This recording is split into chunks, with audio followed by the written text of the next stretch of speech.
de agosto de 2016. Palmeiras acaba com a invencibilidade do Atlético Paranaense em Curitiba e abre vantagem na ponta do Brasileirão. Com 2 gols de Ricardo Oliveira, Santos goleia o Atlético Mineiro na Vila Belmiro. Corinthians é atropelado pelo Grêmio e se distancia da liderança. São Paulo perde outra em casa e vê zona de rebaixamento mais perto do que o G4. Resultados históricos na ginástica. Depois da dobradinha no solo, Arthur Zanetti fica com a prata nas argolas. E ainda, Poliana Okimoto é medalha de bronze na maratona aquática, o tricampeonato de Usain Bolt e os destaques dos Jogos Olímpicos. Fique com a gente, o Gazeta Esportiva está bom demais e volta já!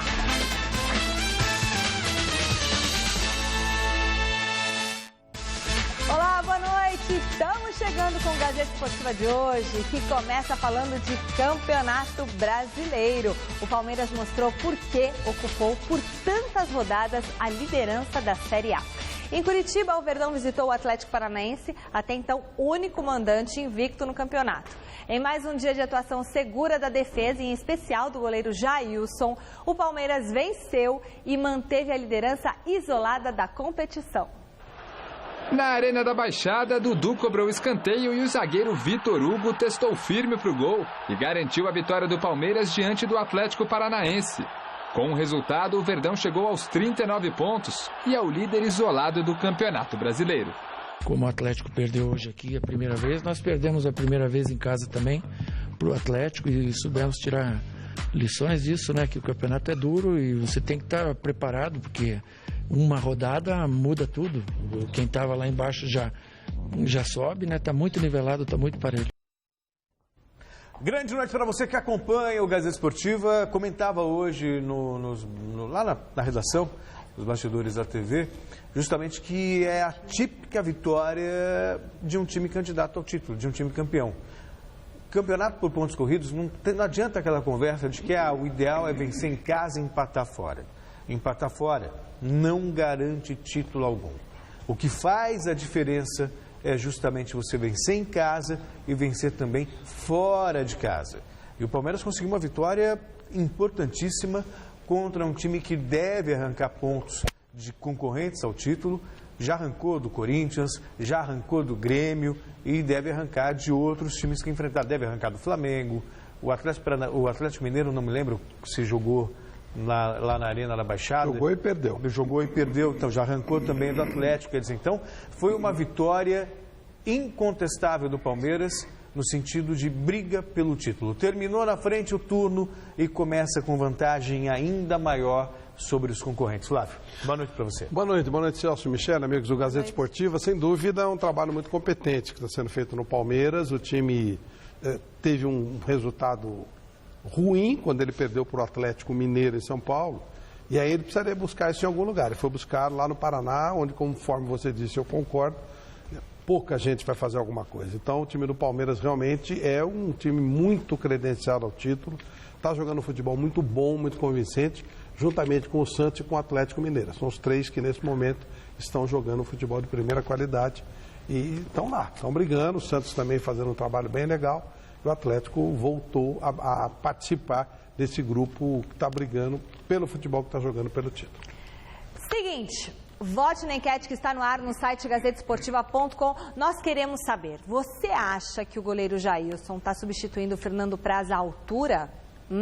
Sim ou não? Celso Cardoso. Sim, aliás, uma grata surpresa, porque... Ninguém nunca falou do Jailson, hein? E o próprio Cuca destacou isso numa coletiva, logo na estreia dele como titular, foi no jogo contra o Vitória. O Palmeiras venceu, mas ele deixou o campo ovacionado. E o Cuca falava, primeiro jogo dele num campeonato Série A, com 35 anos. Ele não sentiu a responsabilidade, tem personalidade forte. Ontem teve o nome de novo gritado pela torcida. Realmente está fazendo um belo trabalho o Jailson. Flávio. Sim, sem dúvida. A altura, muito né? bem. E o próprio Palmeiras tinha dúvida, tanto que quando o Praz se machucou, quem entrou, quando foi convocado, quem entrou foi o Wagner. Não foi o Jailson, né? Parabéns a ele, está muito bem. No reencontro de Robinho com o Santos, o Peixe levou a melhor e venceu o Atlético Mineiro por 3-0. O resultado fez o Peixe assumir a vice-liderança da competição com 36 pontos. O Galo caiu para 4º lugar com 35. Veja como foi o jogo na reportagem de Adriano Dolfi. No reencontro da torcida do Santos com Robinho, gritos de traidor e mercenário para o rei das pedaladas.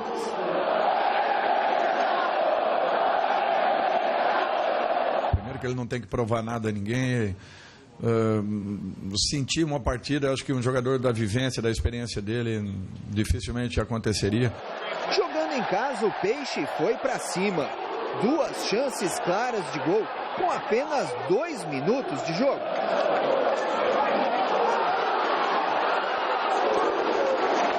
Aos 10 minutos, Vitor salvou o Atlético na cabeçada de Ricardo Oliveira.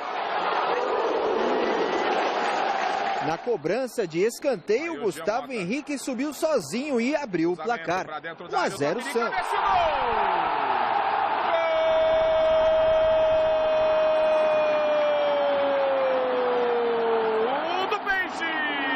Ricardo Oliveira teve ainda outras 2 chances para ampliar.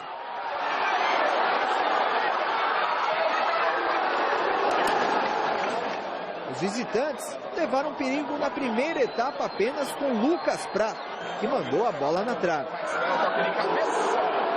No segundo tempo, Michael Suel recebeu o passe de Fred e chutou para fora. Vladimir, que atuou na vaga de Vanderlei, fez ainda 2 milagres a queima-roupa e salvou o Santos. Depois do sufoco, o artilheiro Ricardo Oliveira apareceu. Após escanteio, ele cabeceou sozinho e fez o primeiro dele no Brasileirão. O rival reclamou falta no lance. Ricardo Oliveira. Deu para ver do banco que foi irregular, eu acredito que vocês também tenham pensado assim. O próprio Prato disse que foi empurrado, né? Não pode empurrar para cabecear sozinho. No finalzinho, o camisa 9 fez o segundo dele e o terceiro do Peixe, neste chute cruzado.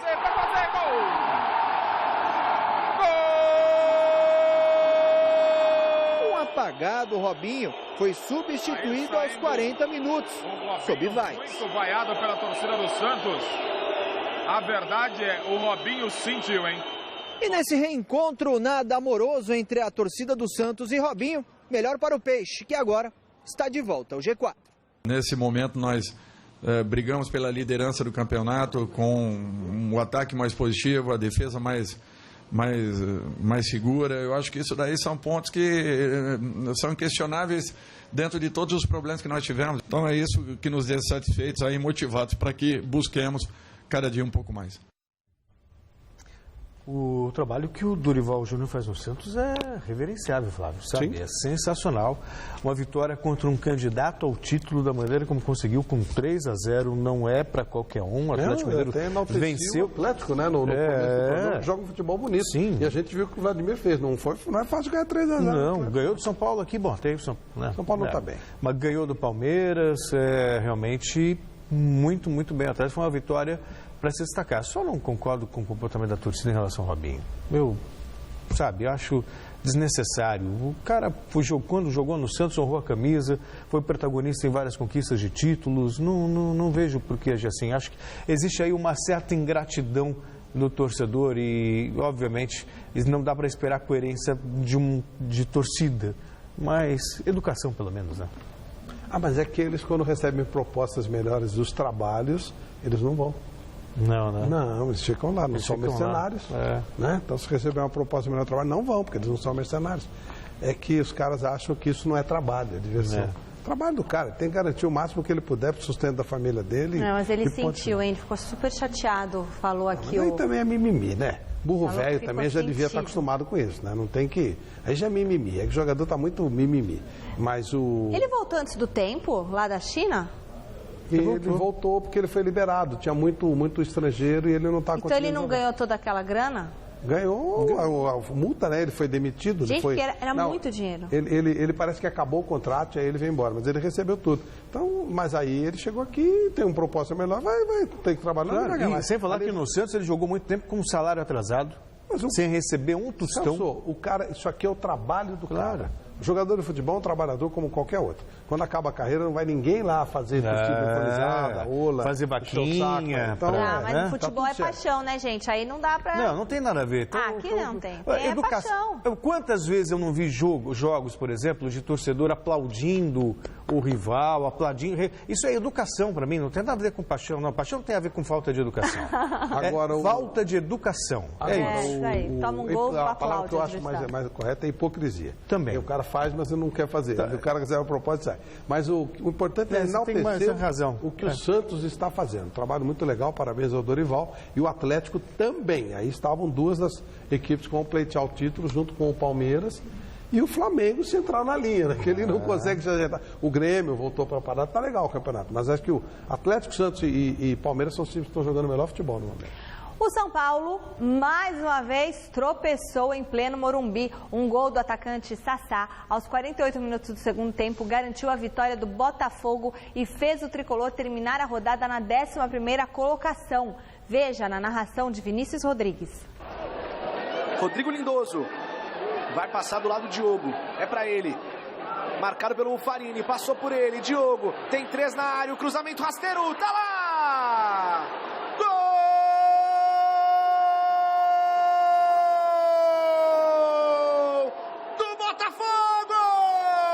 Sassá manda pro fundo das redes.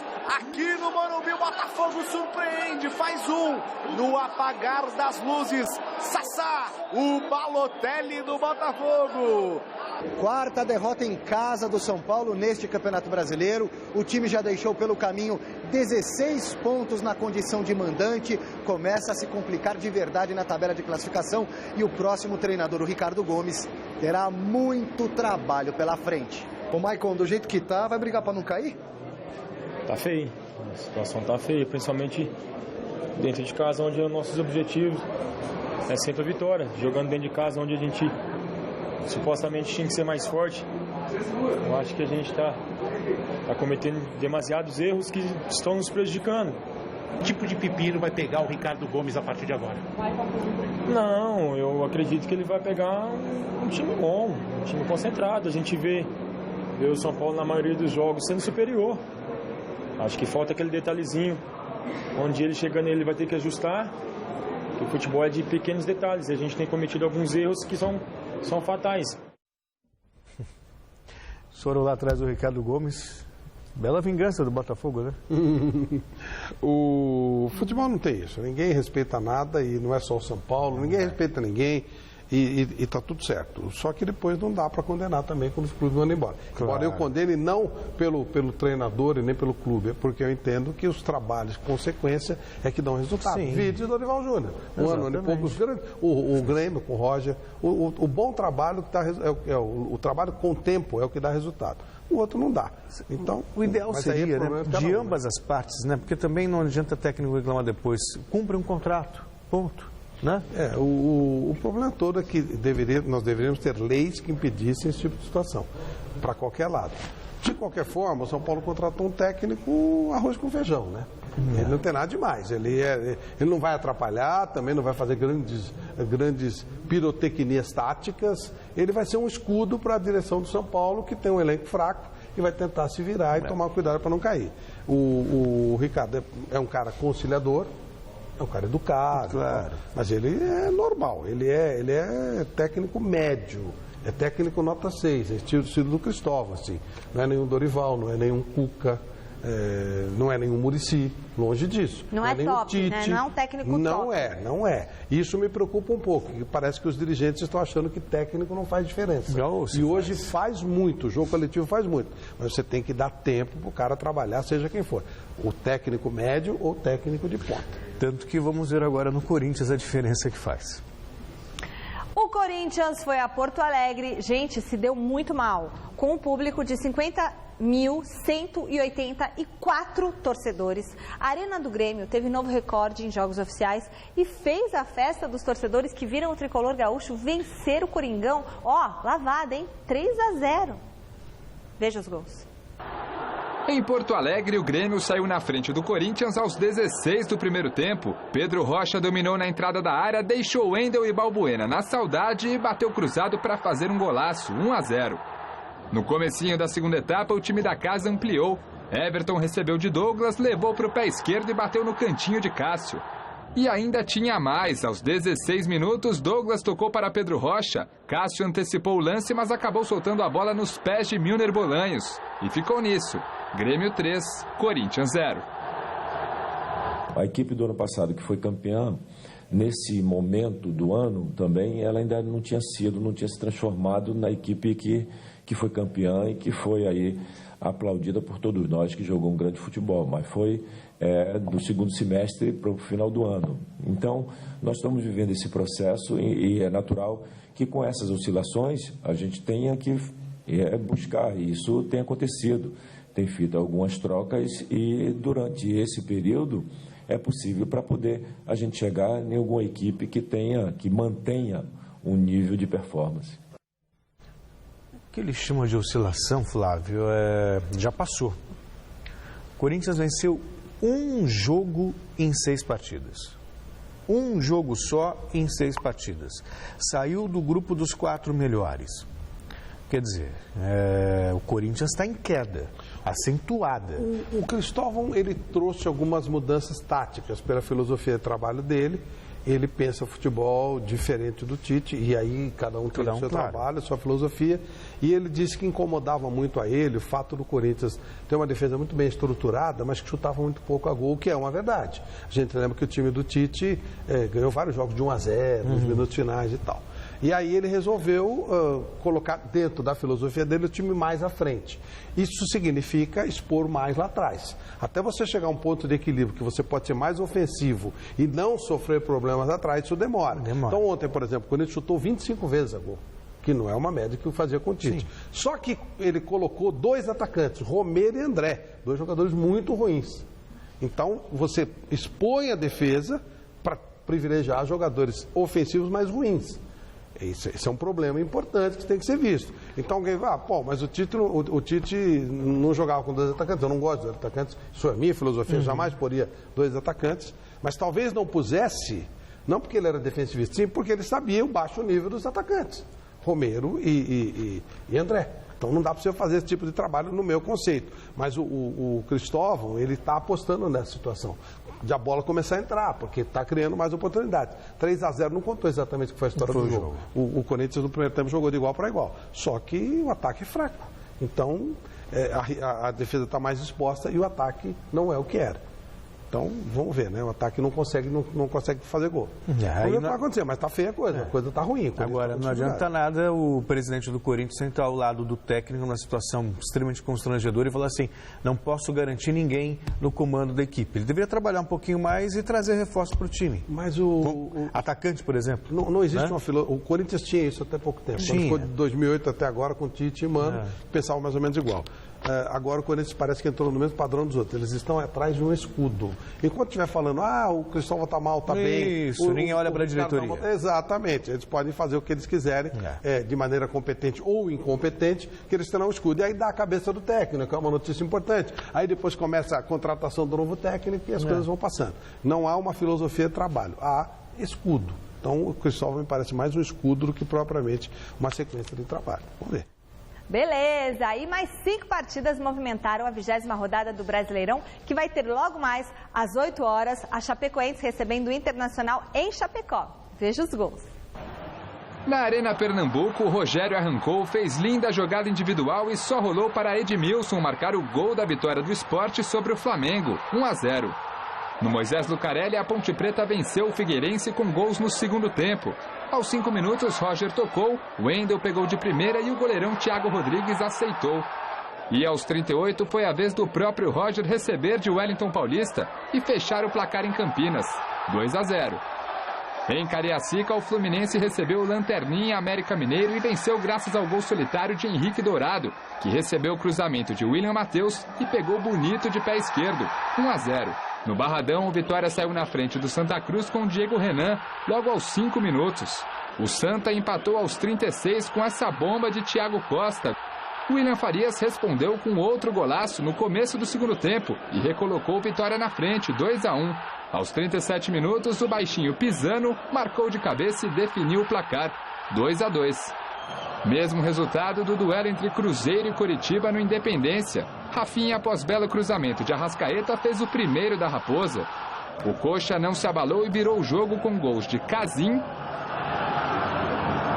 e Juan nessa belíssima cobrança de falta.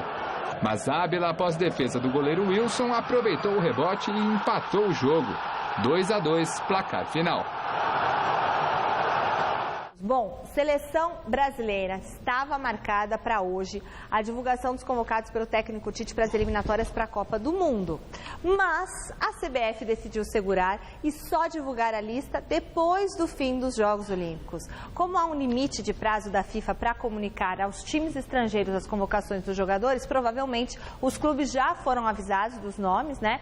Mas esses nomes só sairão para a imprensa na próxima segunda-feira. Falando em Olimpíada, a seleção feminina pode ter o retorno de Cristiane amanhã na semifinal contra a Suécia, parada duríssima. Se recuperando de uma lesão muscular na coxa, a atacante participou normalmente do treino hoje e aumentou as chances de retornar ao time. A partida vale vaga na final, acontece amanhã, à 13h, no Maracanã. Todo mundo torcendo, hein? No dia seguinte, no mesmo local e horário, é a vez do time masculino buscar a vaga na decisão.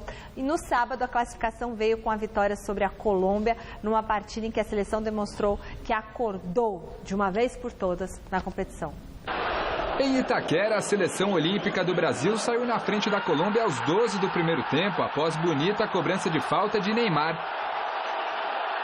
Aos 38 da etapa final, o mesmo Neymar passou para Luan na intermediária. O atacante do Grêmio avançou e bateu colocado para fazer um golaço, garantindo a vitória e a vaga do Brasil na semifinal dos Jogos Olímpicos.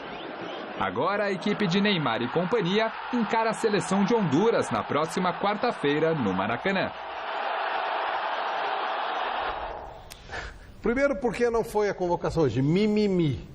Porque pode ser que algum jogador da seleção olímpica não seja convocado e vai ficar tristinho, vai fazer beijinho e não vai jogar. Frescura total. Mas, enfim, tudo bem. Com relação aos jogos, as meninas ganharam 5, né, da Suécia na primeira fase. Não sei se vai ser tão tranquilo assim. Tomara, porque elas realmente são, né, bem. E a seleção masculina é o único time que se preparou para o campeonato, que tem jogadores com mais de 23 anos. Veio uma babaiada. O Honduras veio o Jorge Luiz Pinto, que é o técnico da seleção principal. Que eu acho um belo técnico. Ele não perdeu nenhum jogo no Brasil até hoje. Ele veio com a Costa Rica e saiu invicto da Copa. Mas é Honduras, né, gente? E também não é nada do outro mundo. Vários jogadores importantes de Honduras também não vieram. Então, é babaiada, só veio a raspa do tacho. Só tem uma seleção. A seleção masculina joga sozinha. É muito difícil não conseguir o ouro. Eles têm que caprichar demais. É isso. Mas, para mim, o ouro tanto faz como tanto fez. Eu não gosto de futebol em Jogos Olímpicos masculinos.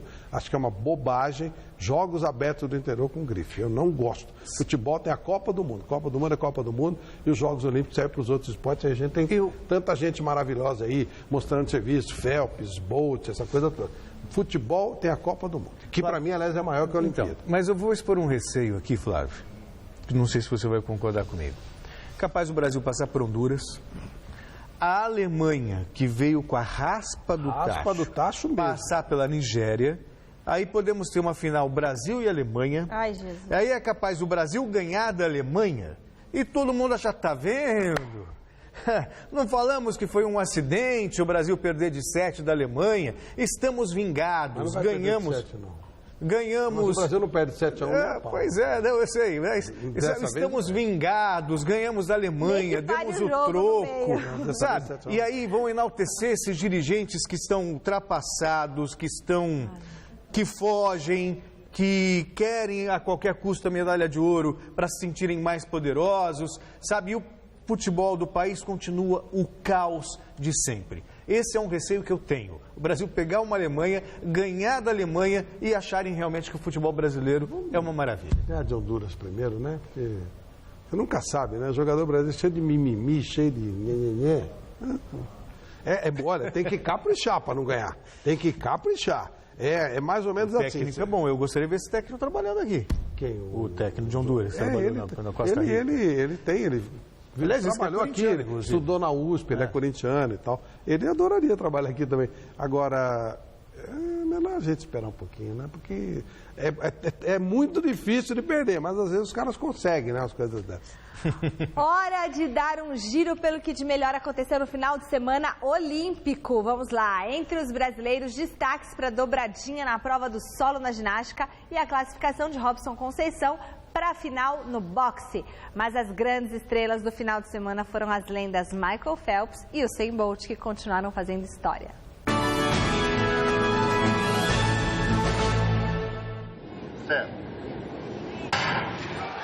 Ontem à noite, no Engenhão, o jamaicano Usain Bolt conquistou o tricampeonato olímpico dos 100 metros rasos. Ele venceu a prova com um tempo de 9 segundos e 81 centésimos. Bolt é o primeiro atleta da história a garantir o tricampeonato dos 100 metros em Olimpíadas.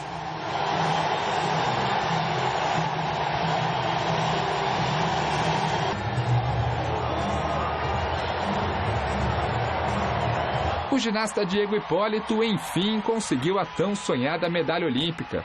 Depois das quedas em Pequim 2008 e Londres 2012, Diego fez uma apresentação de tirar o fôlego neste domingo e ficou com a prata no solo. O também brasileiro Arthur Nori levou o bronze.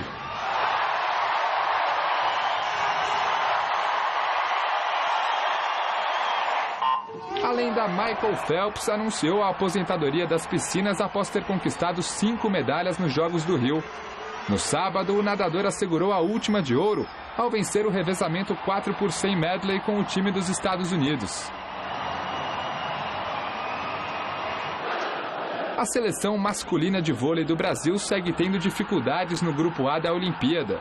O algoz deste final de semana foi a Itália. Os comandados de Bernardinho chegaram a vencer o primeiro set, mas tomaram a virada e perderam por 3-1. O Brasil precisa passar pela França hoje à noite no Maracanãzinho para garantir vaga na sequência dos Jogos Olímpicos de maneira direta.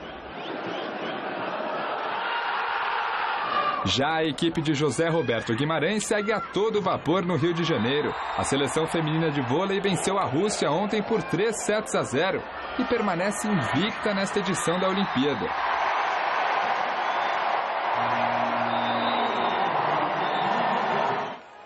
No boxe, o brasileiro Robson Conceição derrotou o cubano Lázaro Jorge Álvares, tricampeão mundial, e se garantiu na decisão olímpica da categoria leve até 60 quilos. Nesta terça-feira, o baiano de 27 anos encara o francês Sofiane Mirra na briga pelo ouro. No tênis, a porto-riquenha Mônica Puig fez história ao vencer a alemã Angelique Kerber e garantir a primeira medalha de ouro da história de Porto Rico. Em 2 horas e 9 minutos, a atleta de apenas 22 anos venceu a número 2 do mundo por 2-1 e garantiu o título olímpico. Na chave masculina, quem fez história foi o britânico Andy Murray, que venceu o argentino Juan Martín del Potro em uma batalha de 4 horas e se tornou o primeiro bicampeão olímpico da história do tênis. Murray, que também foi campeão em Londres 2012, venceu o argentino por 3-1 e garantiu mais uma dourada para a Grã-Bretanha. Pelo polo aquático, o Brasil perdeu para a Hungria por 10-6 e enfrenta amanhã a Croácia, atuais campeões olímpicos, em duelo que já marca as quartas de final do torneio.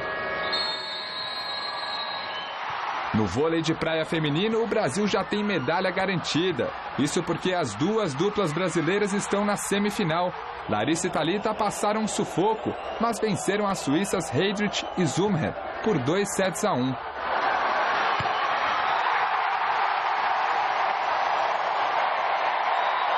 Já a Agatha e Bárbara passaram pelas russas Ukulova e Komiatova por 2-0.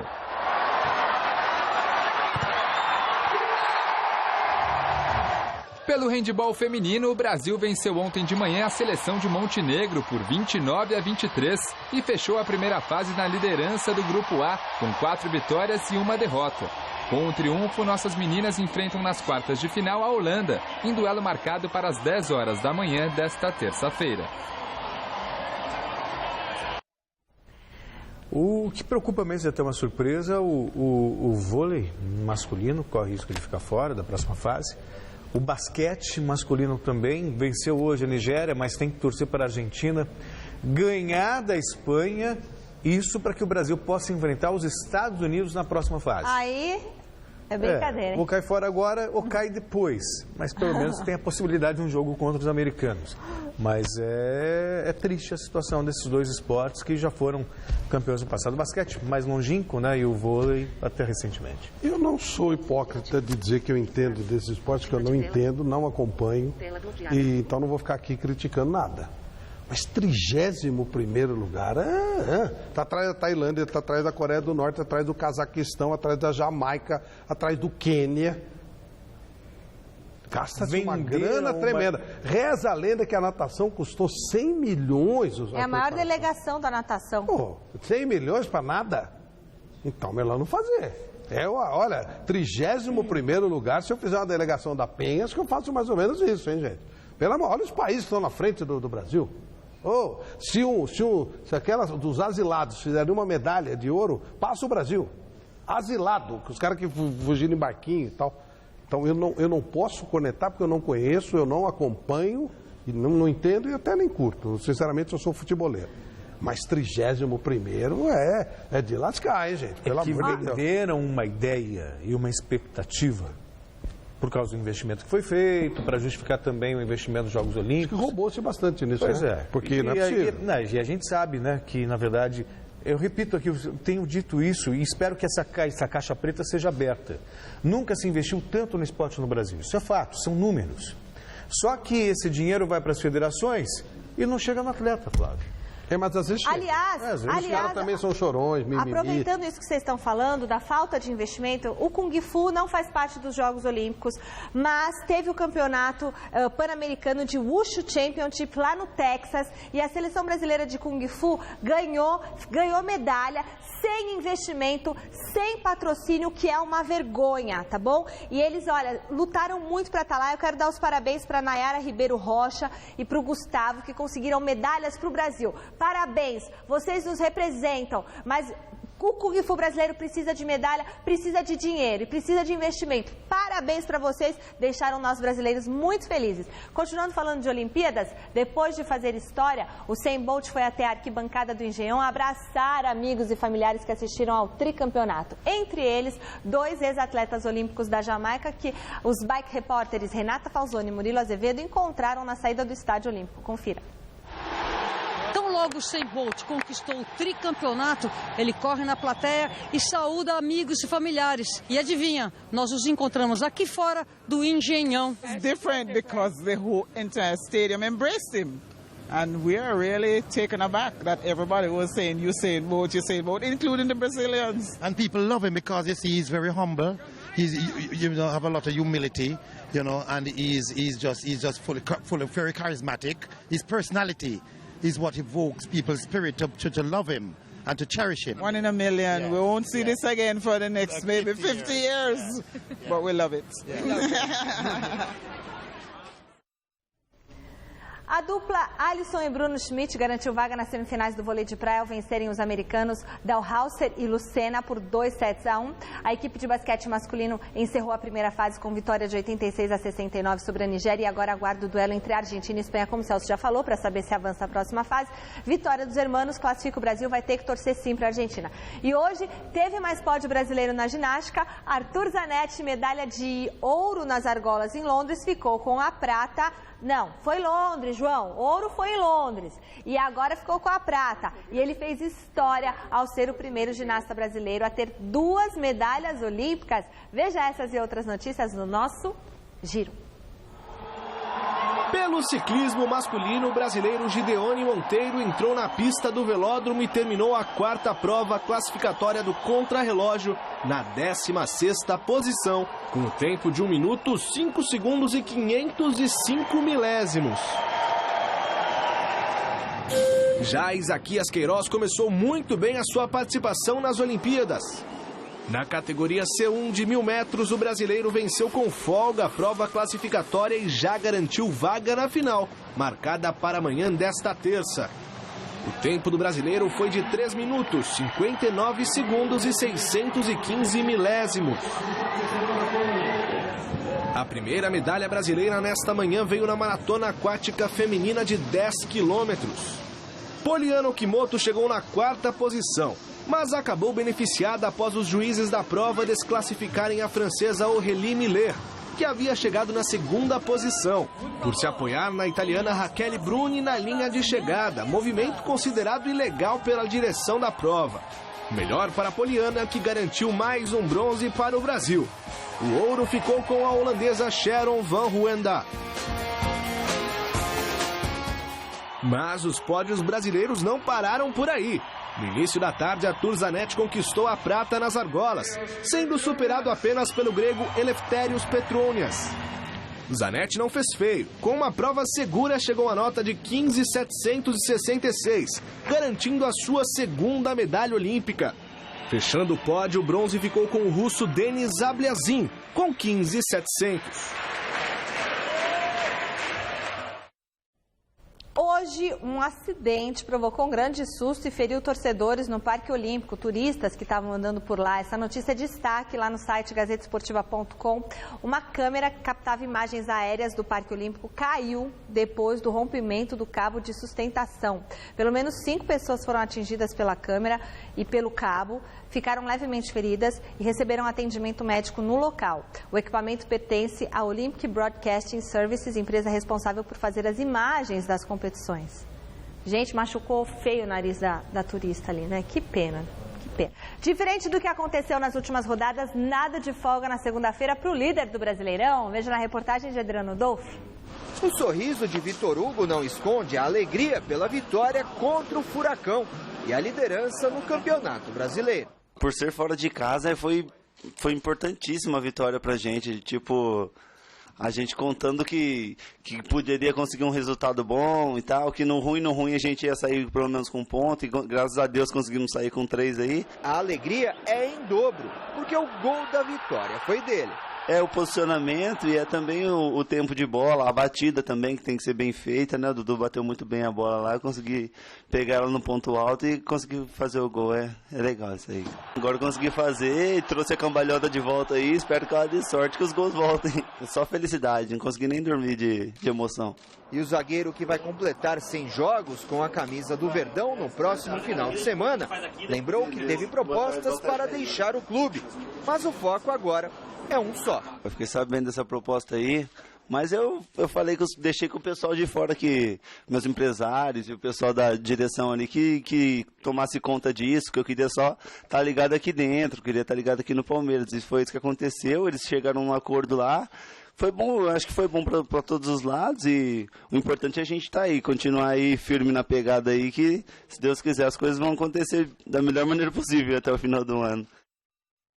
É uma simpatia esse rapaz. Antes de terminar o programa, vamos ver como que está o quadro de medalhas dos Jogos Olímpicos? Põe a artezinha aí, ó. Os Estados Unidos disparados na frente, gente, com 26 medalhas de ouro, 22 de prata, 24 de bronze. Grã-Bretanha tomou a vice-liderança da China, tem 16 de ouro, 16 de prata, 8 de bronze. Os chineses estão em terceiro lugar, logo atrás com 15 ouro, 15 prata, 17 bronze. Brasil, 29º lugar, 1 ouro, 3 pratas, 4 bronzes. Mas vale lembrar que o Brasil tem pelo menos mais 2 medalhas garantidas. Bronze no vôlei de praia feminino, prata no boxe, caso o Robson Conceição seja derrotado na final, que será disputada amanhã. Então é ouro, meu amigo, não é prata não, a gente tem que falar que é ouro, viu? Vamos torcer, vamos fazer pensamento positivo. Final da enquete deu 32%, que, João? Que o Jailson, 92%.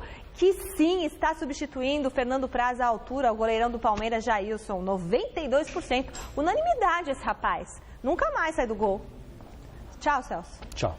Nos vemos Amargo, daqui a pouco. amargo. Amargo mesmo. Mas é amargo, muito temaki. O ufanismo é para os outros, aqui eu sou jornalista. Ele é amargo e eu sou doce. Nos vemos no Jornal da Gazeta, até já. Fazer uma dupla sertaneja, amargo e doce. Um abraço. Não, vocês são os Você. dois amargos. Não, eu sou doce. É amargo e amarguinho. Tchau. Beijo.